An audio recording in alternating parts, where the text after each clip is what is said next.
A paz de nosso Senhor Jesus Cristo.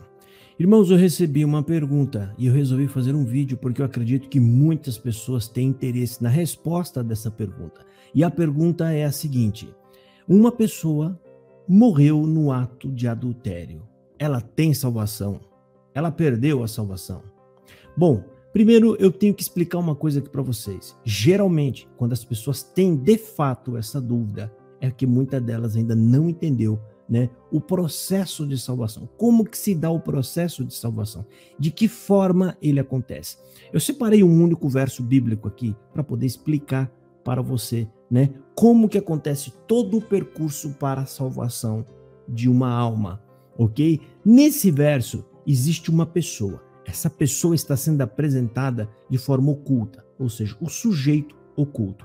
Eu vou colocar nessa frase do sujeito oculto, eu vou encaixar o nome desse sujeito, ou seja, nós vamos deixar ele ali com o sujeito exposto, tá? E eu vou pôr aqui na tela a passagem bíblica, e aí a gente vai falar e quando for o momento do sujeito oculto, nós vamos colocar o nome dessa pessoa. E aí eu quero ver quem é que pode interromper esse processo, essa linha, né, que atua, e quem é que pode, depois dessa análise, desse verso, dizer que nós temos alguma coisa no meio dessa salvação. A passagem bíblica é Romanos capítulo 8, versículo 30. E nessa passagem está dizendo assim: e aos que Deus predestinou, a estes Deus chamou. E aos que Deus chamou, a estes também justificou. E aos que Deus justificou, a estes também glorificou.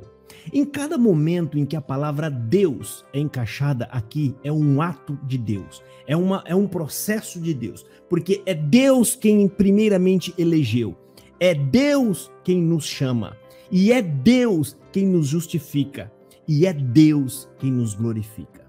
Então, o ato de salvação, se a pessoa perde a salvação, se a pessoa não é salva, ou se a pessoa é condenada, também é um ato de Deus. A gente não pode se salvar, né? Então, meu querido, a gente precisa entender que na maioria das vezes, essas pessoas que colocam o ato do adultério como um pecado abominável ao ponto de perder a salvação, essas pessoas também perderam de longe, de vista, ou ignoram ou fingem que não entende que este não é um pecado maior e nem menor do que todos os outros pecados.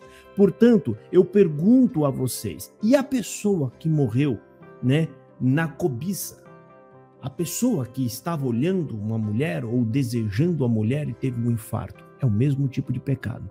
Ou a pessoa que morreu na avareza, né? A pessoa idólatra, ou aquele camarada que deixou de colocar as coisas dentro de casa para ficar colocando o dinheiro no banco, amando mais o dinheiro do que a própria família. Todos esses são pecados de igual modo, graves, igual o pecado de adultério. A questão é, por que os religiosos resolveram apenas focar e escolheram esse pecado? Né? Muitos desses aí, né, fazem vista grossa para todos esses tipos de pecado. Porque se Deus colocar na balança sem misericórdia alguma, como os religiosos fazem com aqueles que pecaram, né, o pecado sexual, se Deus tiver a mesma medida com todos os outros pecados, ninguém se salva. Mentira, engano, idolatria, lascívia, concupiscência, avareza, idolatria, são todos pecados de qual Deus odeia e abomina.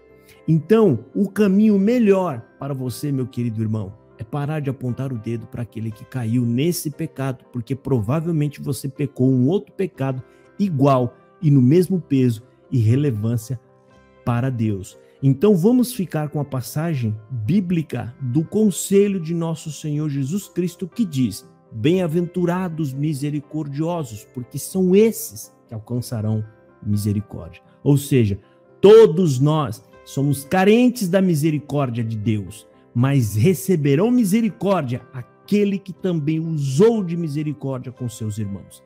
É isso o que Jesus Cristo está dizendo. Ninguém é santo diante de Deus. Diante de Deus, todos nós somos culpados e condenáveis.